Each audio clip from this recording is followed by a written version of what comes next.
여호수아 3장을 통해서 요단강을 건너다, 이런 제목으로 함께 은혜 나누도록 하겠습니다.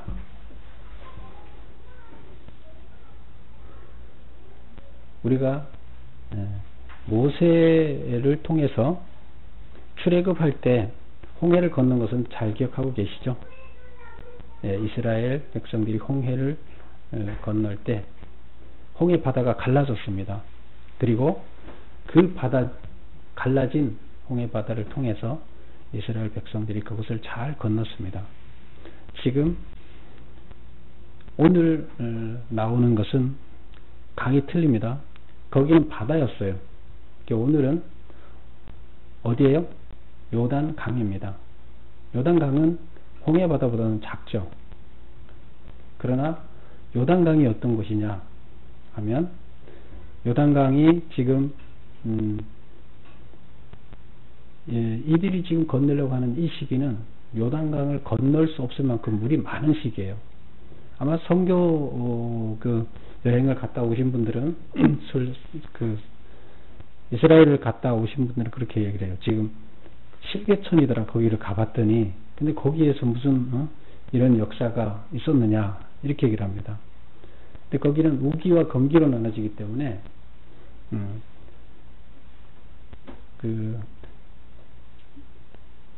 우기 때가 언제나 하면 3월, 4월 눈이 녹는 때예요. 눈이 녹고 그때 늦은 비가 와요. 우리 보리는 파종을 언제 하죠? 밀 보리는 파종을 언제 해요? 봄에 합니까? 아니죠. 가을에 하죠. 그래서 겨울을 보리가 땅속에서 나는 거죠. 그래서 그때 오는 비가 이른 비예요.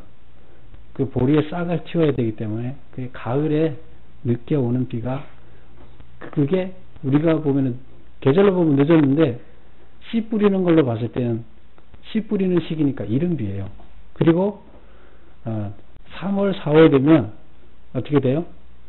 그 보리가 다시 일어나갖고 나와서 곡식을 거둘 때가 되는 거예요. 우리하고는 조금 틀리죠. 거기는 좀 빨라요. 우리나라 5, 6월쯤 돼요. 계절이. 거기는 3, 4월 되면. 그래서 그때 되면 보리가 무성하게 자라고 밀, 보리 이런 것이 자라고 열매 맺는 시기가 되고, 그 다음에 그 북쪽에서 그 요단강은 이스라엘 한 가운데를 북쪽에서부터 남쪽으로 쭉 흘러내려서 남쪽에 사해 바다가 있죠.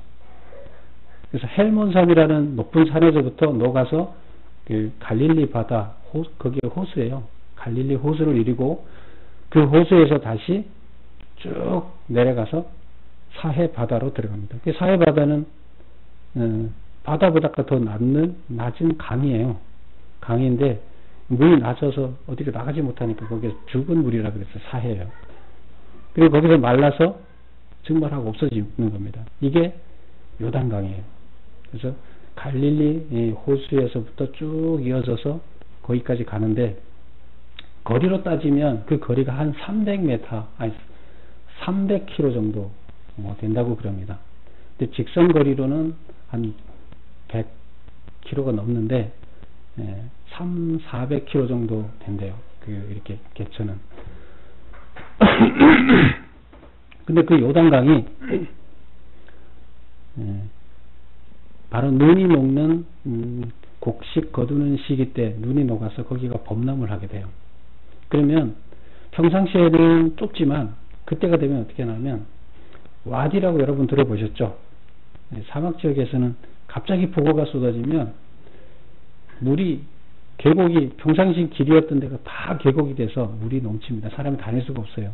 근데 그 시기가 지나면 또 거기는 바짝 말라서 그냥 사람들이 다니는 길이 돼요. 평야예요. 근데 바로 이 계곡은 그런 데입니다. 그래서 이때는 1년 중에 가장 물이 많은 시기고 사람들이 건널 수 없는데, 이때는 폭이 한 30m 정도 됩니다. 그리고 물의 깊이는 3m에서 4m 정도 됩니다. 그러면 건너갈 수 없죠. 그리고 이 와디 같은 데는 물이 급류이기 때문에 사람들이 이렇게 맘 놓고 건널 수가 없어요. 물론 가다 보면 중간에 조금 물이 잔잔한 데도 있는데, 그런데도 삼삼에다가 되니까 쉽지가 않죠. 건너기가. 그래서 이 시기는 강을 건너기가 어려운 시기예요. 그런 배경하에서 우리가 오늘 요단강을 건너는데 이스라엘 백성들이 요단강을 건너서 가나안 땅에 들어가야 돼요. 근데 그 강이 또 가로막혀 있어요. 그 강을 넘어갑니다. 넘어가는데 그 물이 갈라지게 되는 거죠. 바로 모세를 통해서 홍해를 갈랐던 그 역사가 여호수아를 통해서 다시 한번 또 요단강에서 일어나게 됩니다. 오늘 1절에 보면 여호수아가 아침에 일찍 일어나서 그 모든 이스라엘 자손들과 더불어 시딤에서 떠나 그들이 있던 데를 떠난 거죠. 그리고 요단에 이르러 건너가기 전에 거기서 유숙하니라. 시딤은 정탐꾼을 보냈던 곳인데 거기서부터 이제 정탐꾼을 보냈던 데서 떠나서 강으로 갔어요. 건너기 위해서 가는 거죠. 갔더니 그런데 강을 건너야 되잖아요. 근데 지금 건널 수 있는 상황이 아니죠. 그래서 뭐합니까? 유숙합니다. 물론 어떤 방법으로 막 건너려고 해서 어떻게 방법을 쓰면 되겠죠. 그런데 유숙하는데 2절에 보면 사흘 후에 관리들이 진중으로 두루 다니며 사흘 동안 거기서 유숙했어요. 왜 3일 동안 그냥 가만히 유숙했을까요? 이제 강만 건너면 되는데 어떻게 하든 빨리 건너야 될 거 아니에요. 근데 강 앞에 가서 안 건너고 가만히 3일을 있었어요. 왜 그랬을까요?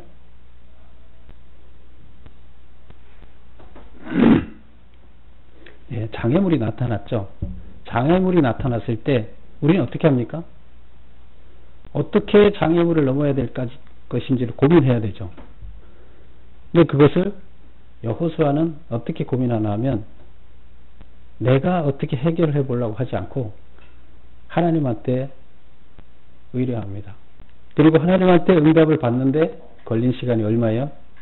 3일이 걸린 거예요.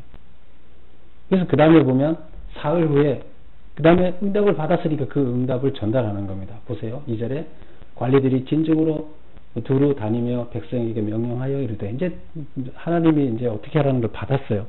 그래서 그걸 받았으니까 그걸 가지고 전달을 하는 거예요. 그럼 3일이라는 기간은 뭐한 기간? 예, 내 생각대로 막 어떻게 해보려고 하지 않고 하나님한테 뜻을 구하고 하나님의 방법을 기다린 거예요.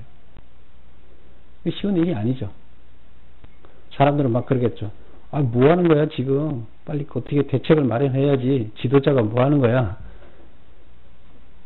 기도하라. 기도하고 기다리자. 그리고 응답을 받아서 이제 전달을 하는 겁니다. 백성에게 명령하여 이르되 너희는 레위 사람 제사장들이 너희 하나님 여호와의 언약궤 매는 것을 보거든 너희가 있는 곳을 떠나 그 뒤를 따르라. 이제 제사장이 언약궤를 메고 먼저 가거든 그 뒤를 따라가라. 이렇게 얘기를 합니다. 그러나 너희가 그 사이 거리가 2000규빗쯤 되게 하고 규빗은 얼마나 그랬어요? 45cm. 팔 여기서 이렇게 팔꿈치까지 이렇게 한 45cm 정도 된다. 그래서 우리가 걸음으로 한 걸음 이렇게 평상시 걸음으로 걸으면 45cm 정도 됩니다. 그러면 2000규빗이면 얼마예요? 900m. 1km가 조금 안 되죠. 그래서 900m 정도를 언약궤하고 떨어져서 걸어가라 이거예요. 왜 떨어져서 가라고 했을까요? 그 언약궤는 먼저 앞으로 가게 돼 있어요. 이스라엘의 그 행군 거기 보면 언약궤가 먼저 앞으로 가게 돼 있고 그 다음에 그 뒤에 따라서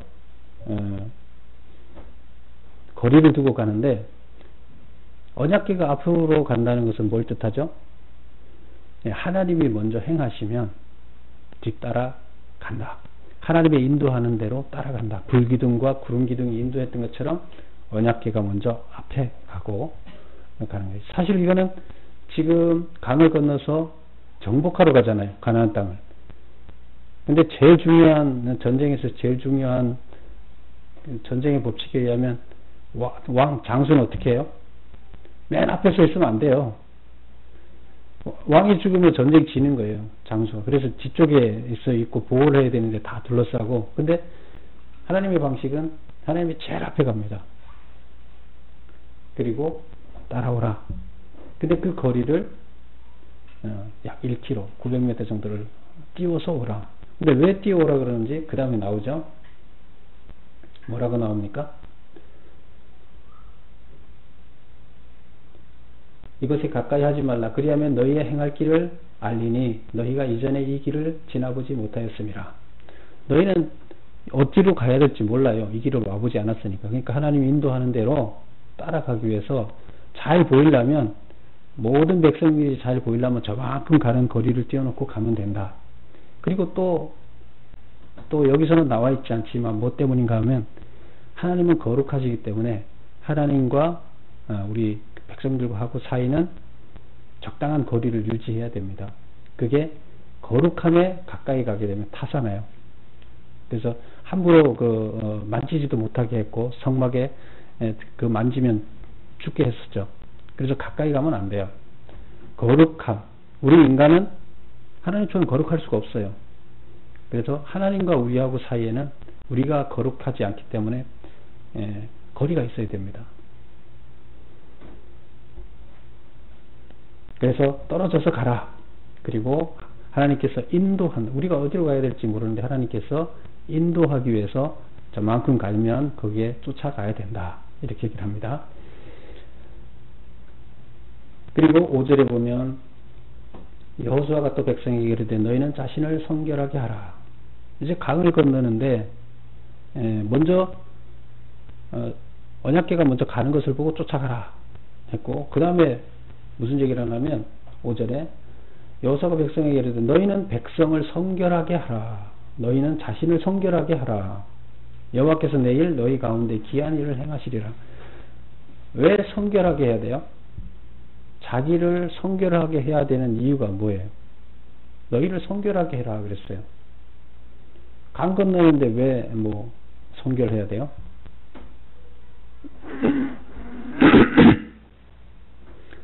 예, 지금 그 이유가 바로 이어서 나오죠. 내일 너희 가운데서 기이한 일을 행하시리라. 누가? 하나님이. 여호와께서 내일 너희들한테 기이한 일을 행하실 것이다. 강을 건널 때 하나님의 기적이 일어날 것이다. 그럼 하나님의 초자연적인 기적을 여러분한테 일어날 것인데, 그렇다 그러면 하나님께서 우리 가운데 온다는 얘기잖아요. 하나님께서 우리 가운데 오려면 어떻게 해야 됩니까? 오시려면 우리가 거룩해지지 않으면 하나님 가까이 있으면 우리가 타 죽어요. 그래서 하나님께서 임재하실 때 우리는 어떻게 해야 되나요? 거룩해져야 됩니다. 이 이야기는 출애굽기에서도 나오죠. 출애굽기 19장에서 보면 모세가 시내산에 올라가서 율법을 받아갖고 내려왔어요. 그리고 모든 백성들을 모아놓고 이제 하나님과 언약식을 체결하는데, 율법을 받아갖고 왔으니까 하나님과 백성이 만나는, 그래서 하나님의 음성으로 백성들 앞에 나타나서 내가 너희 여호와다 하고 이제 얘기를 합니다. 그래서 그 하나님 전체 앞, 백성 전체 앞에 하나님이 만나는 그 언약식을 체결하는 장소, 이 시내산이었죠. 근데 그때 무슨 성결하라고 했습니다. 3일 동안 너희들은 성결해야 된다 하고 얘기를 합니다. 근데 어떻게 성결하라 할 때 거기서 뭐를 어떻게 성결하라고 했어요? 여기서는 지금 그게 안 나와요. 왜? 이미 앞에서 얘기를 했기 때문에 백성들은 다 알아요. 성결하는 게 뭔지를. 여기서는 안 나와. 그럼 앞에서 뭘 얘기를 했느냐? 먼저 옷을 빨아라 그랬습니다. 그러니까 외부적인 옷을 빨아서 깨끗이 씻어서 입어라. 옷을 빨면 당연히 몸은 닦겠죠. 겉에만 빠는 게 아니죠. 그래서 우리 육체적인 정결함을 얘기를 하는 거죠. 그 다음에 하나님이 임재할 그 산이 있는데 그 산에 가까이 가지 마라 이렇게 얘기를 합니다. 왜? 가까이 하면 너희들은 죽는다 이렇게 얘기를 합니다. 그러니까 우리가 아무리 성결하게 해도 하나님의 그 거룩함에 접근하게 되면 타 죽기 때문에 가까이 하지 말라고 얘기를 합니다. 그리고 여자를 가까이 하지 말라 이렇게 얘기를 합니다. 여자를 가까이 한다는 것은 뭘까요? 예, 그 여자를 가까이 한다는 것은 우리가 우리 인간적인 그 육신의 욕망을 지금 하나님을 만날 때는 거룩해지려면 우리가 육신의 욕망을 자제를 하고 하나님을 생각하는 이런 거룩함을 가져야 된다. 그래서 영의 거룩을 얘기합니다. 그래서 우리 마음속에 거룩한 생각을 갖고 하나님을 만나야 됩니다. 그러니까 외부는 옷이나 목욕을 통해서 깨끗해질 수가 있지만 우리 내부는 마음이 하나님의 마음으로 가득 채워져요. 그럴 때는 뭘로 채워야 돼요? 하나님으로 채운다는 건 말씀으로 채우는 거예요. 그리고 우리가 육체적인 소욕을 하는 일은 하지 않습니다. 그렇게 하라 이렇게 얘기를 합니다. 지금 여기도 이스라엘 백성들이 지금 너희를 성결하게 하라 그렇게 하라는 겁니다. 왜 그럽니까? 하나님이 임재하실 거기 때문입니다. 그래서 놀라운 일이 일어나기 때문이에요. 기이한 일. 6절 여호수아가 또 제사장들에게 말하여 이르되 언약궤를 메고 백성에게 앞서 건너라 하매 언약궤를 메고 백성 앞에서 나아가니라. 그래서 보면 여호수아가 지금 1절에서 6절까지 쭉 하는 얘기를 보면 준비를 요단강을 건널 준비를 하라고 이제 하나님이 한테 3일 동안 기도하면서 받았던 이야기를 백성들한테 준비를 어떻게 해야 될지를 가르쳐 줍니다. 그 첫 번째가 뭐예요? 준비하는 첫 번째가 뭐였어요?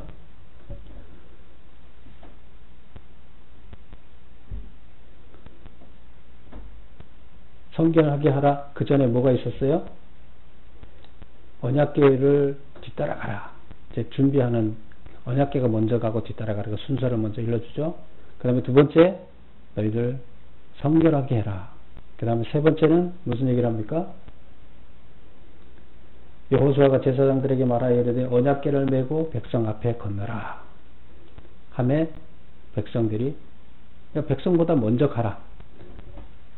그래서 이것이 준비사항입니다. 근데 제일 중요한 준비는 뭐예요? 정결하게 하는 거죠. 그리고 나머지는 순서를 일러준 거죠. 그래서 이 준비사항이 여기까지 나옵니다. 그래서 백성들의 준비가 중요한 거죠. 왜? 하나님을 만나는 역사이기 때문에. 하나님이 기이한 역사를 행하려면 뭐가 있어야 돼요? 우리의 정결함이 있어야 돼요. 우리가 성결해져야 돼요. 하나님이 우리한테 가까이 오려면 우리는 성결해져야 됩니다. 우리의 삶 가운데서 우리가 기도하고 하나님께서 뭔가 우리와 관계된 은혜를 베풀기를 원하시면 하나님의 은혜는 성결한 곳에 임합니다. 그래서 성결하라. 몸과 마음을 깨끗이 해야 됩니다. 그래서 그런 자세 위에 하나님의 은혜가 부어지는 겁니다. 그 다음에 이제 7절부터 보면 여호와께서 여호수아에게 이르되 내가 오늘부터 시작하여 너를 이스라엘의 목전에서 크게 하여 내가 모세와 함께 있었던 것 같이 너와 함께 있는 것을 그들에게 알게 하리라. 지금 끝에 보면 그들에게 알게 하리라. 그들 누구? 백성들에게 알게 한다. 뭐를 알게 합니까? 하나님이 지금 얘기하는 거예요. 앞에는 모세가 전달한 거고 준비사항을 받았던 얘기를 7절 8절은 하나님이 모세한테 직접 이야기한 것을 적어놨어요. 뭘 얘기합니까? 첫 번째가 내가 백성들한테 알도록 하겠다. 뭘? 내가 너를 모세한테 함께 했던 것처럼 너한테 함께 하는 것들을 백성들이 알게 하겠다 이거예요. 그러면 기이한 일이 일어나는데 요단강에 강물이 갈라져서 백성들이 건너가는 기이한 일이 나타납니다.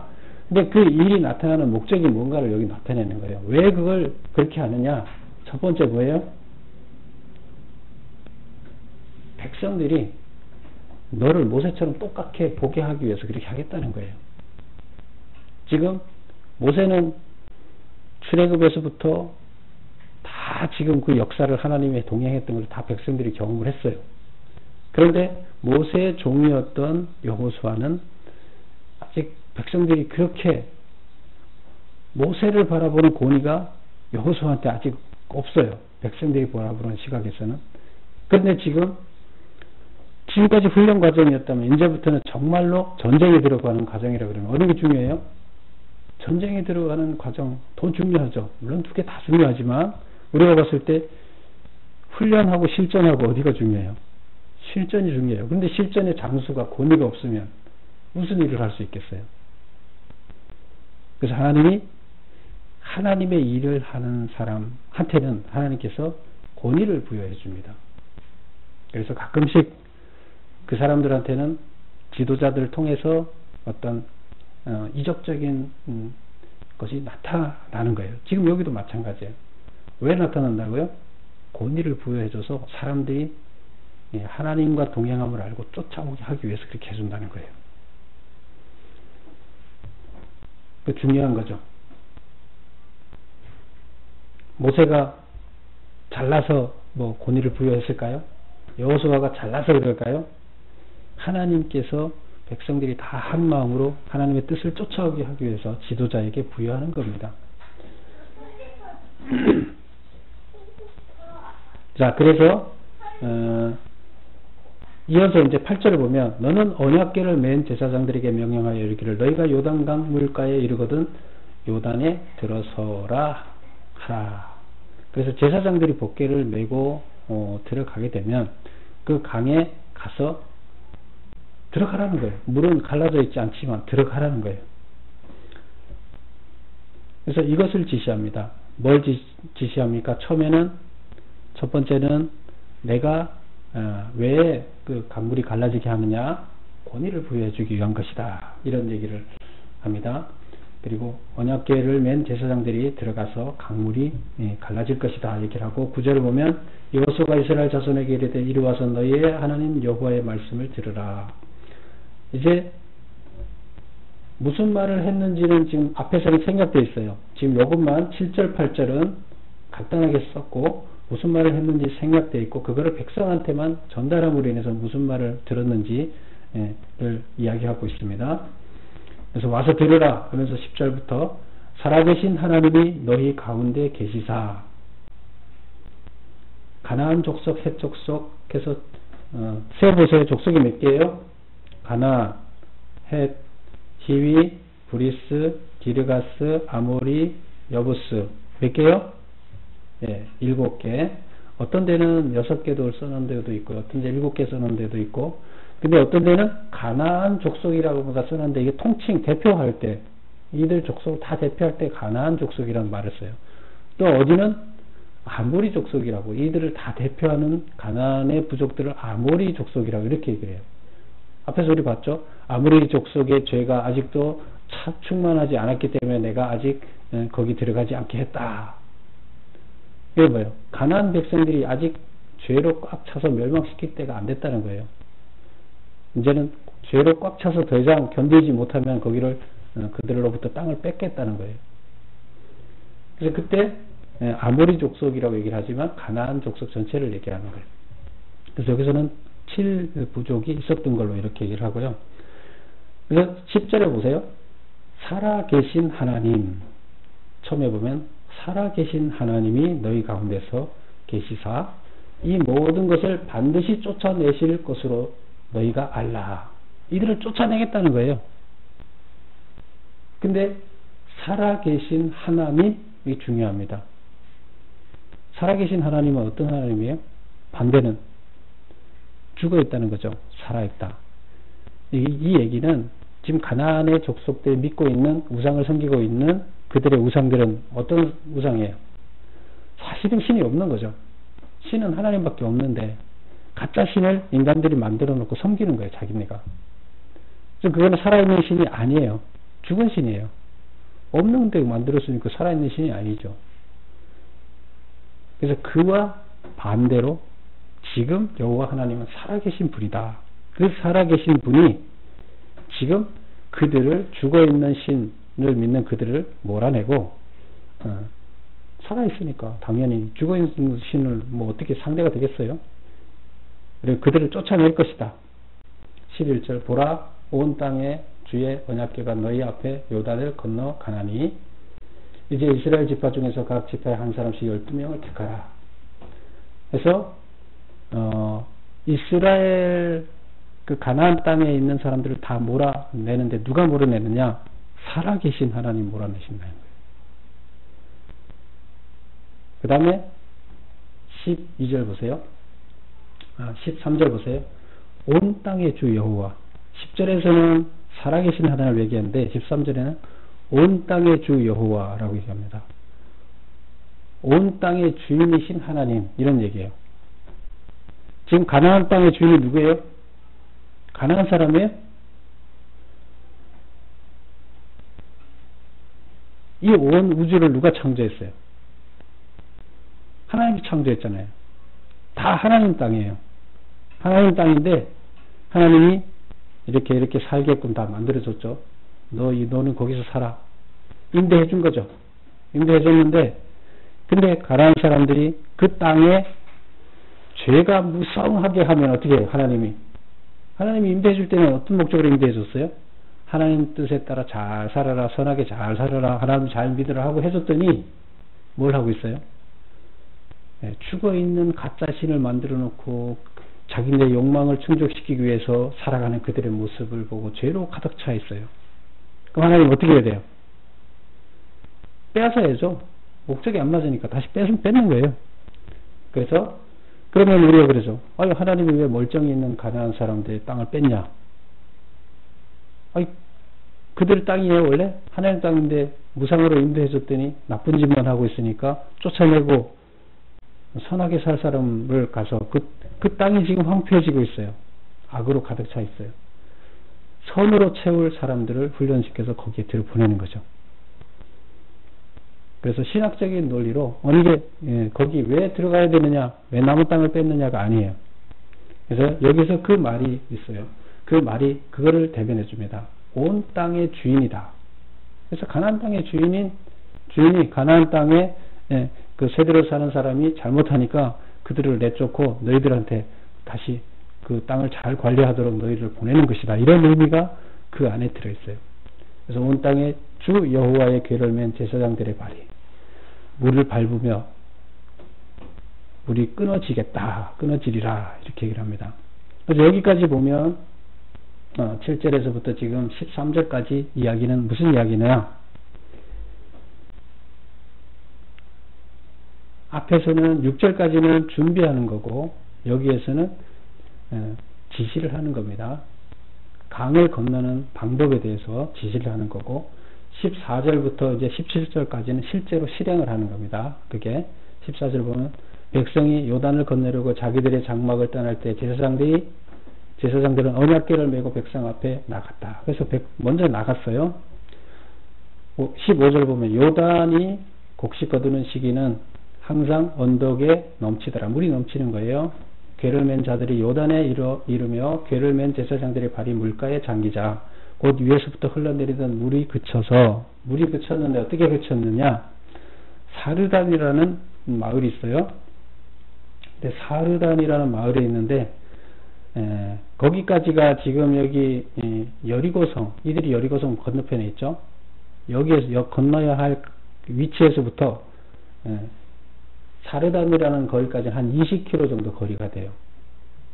꽤 멀죠. 20km면 몇 리예요? 50리 길이죠. 50리 떨어져 있어요.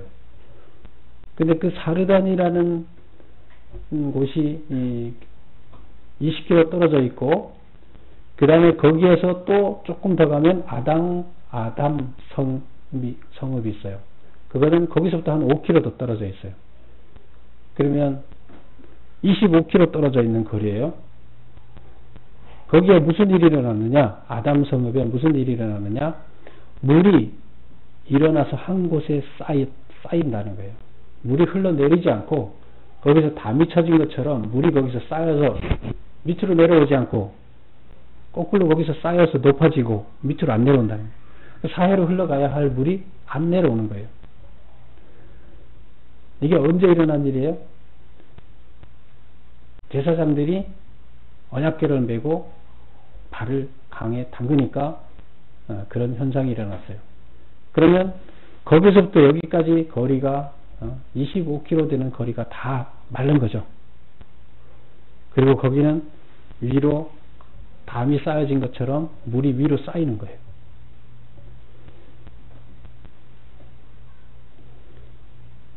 그래서 한 곳에 쌓이고 아라바의 바다 염해로 향하여 흘러가는 물은 온전히 끊어짐에 백성이 여리고 앞으로 건너올세.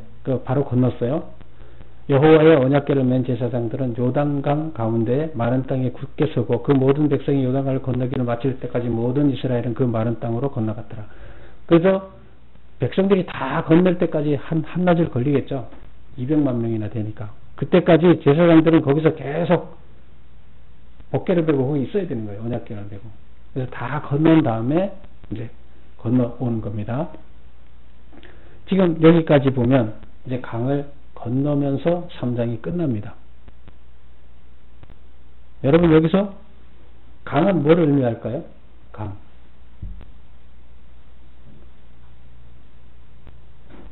만약에 가나안 땅이 하나님이 우리를 위해서 준비한 영원한 하나님 나라라 그러면 가나안 땅은 뭘 의미할까요?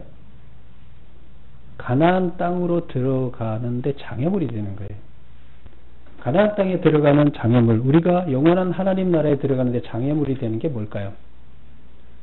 죄입니다. 죄. 우리들의 죄예요. 그래서 지금 홍해 바다나 아니면 지금 여기에 요단강이나 이것들은 바로 장애물이에요. 우리가 하나님 나라에 입성하지 못하게 하는 장애물이에요. 근데 그 장애물은 가장 대표적인 게 여러 가지가 있겠지만 우리들의 죄입니다. 이제 우리의 죄의 문제를 해결해야 돼요.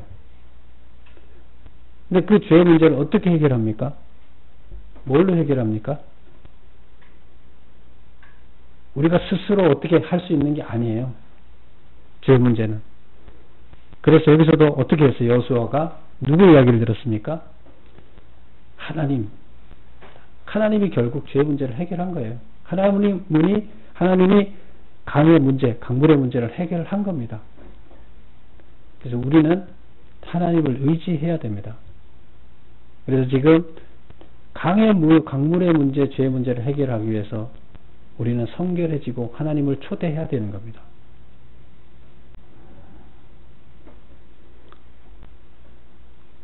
하나님께서 이적을 행하신 목적,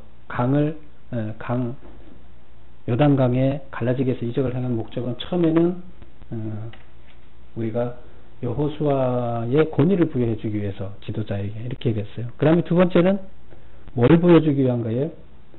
10절에서 말하는 살아계신 하나님, 그 다음에 13절에서 온 땅의 주인이신 하나님을 이야기하기 위한 거예요. 그분이 지금 여기 있는 강물을 없앴다는 건 자체는 뭐예요? 이제 전쟁이 시작되는 서막인데 그분이 지금 이렇게 들어가게 했다는 것은 앞으로 그 모든 종족들을 다 거기서 쫓아낸 거나 마찬가지라는 거예요. 이미 끝났다는 거예요. 그래서 그걸 보여주는 거예요. 그러면 지금 이걸 보면서 백성들은 무슨 생각을 해야 됩니까? 하나님만을 의지하며 하나님이 시키는 대로 하면 돼요. 그러면 거기 들어가서 다 물리쳐요. 그리고 이 전쟁은 어떤 전쟁이에요? 무기를 들고 싸우는 전쟁이 아니에요. 영의 전쟁을, 영적인 전쟁을 의미하는 거예요. 그래서 여호수아는 지금 무력으로의 싸움의 전쟁을 하는 것이 아니라 영적인 전쟁을 해야 되는 거예요. 그래서 가나안 땅에 들어가는 것은 영적인 전쟁을 의미하는 겁니다. 우리가 땅을 빼앗아라 하는데 거기에서 우리한테 주어지는 의미는 영적인 전쟁이에요. 그래서 우리는 모든 영적인 전쟁으로부터 승리를 해야 됩니다. 그래서 강을 도하게 한 주체는 누구냐? 바로 언약궤, 곧 하나님이십니다. 하나님이 그렇게 했고, 이것은 무엇을 예고하느냐? 이제 온 땅의 주인이 약속의 땅을 정복할 것에 대한 확신을 주는 메시지입니다. 그래서 그 확신을 우리한테 심어주는 거예요. 우리는 확신을 가져야 됩니다. 죄의 문제를 해결하고 가나안에 들어가는, 하나님 나라에 들어가는 것에 대한 확신을 가져야 돼요. 그걸 갖게 하기 위해서 지금 이 이적을 보여주신 거예요. 근데 그것을 깨닫지 못한다면 이적의 의미가 없어져 버리는 거죠. 그래서 이제 이스라엘 백성들은 요단강을 건너면서 이제 하나님께서 저 백성들을 다 몰아내고 우리한테 땅을 주시겠구나. 그 다음에 그 땅에 있는 사람들은 무슨 생각을 하겠어요? 간담이 다 녹아내렸겠죠. 그래서 바로 그 역할을 하는 겁니다. 그래서 이 서막을 통해서 이제 다음에 보면 여리고성이 무너지는 역사가 일어나게 되는 거죠. 그래서 우리들은 요단강을 건넌다는 이 의미는 바로 하나님께서 하나님 나라에 대한 확신, 보장을 해주는 것이다. 그래서 여러분들은 다 요단강을 두려움 없이 건너고 하나님 나라에 들어간 여러분이 되시기를 축원합니다. 기도하겠습니다.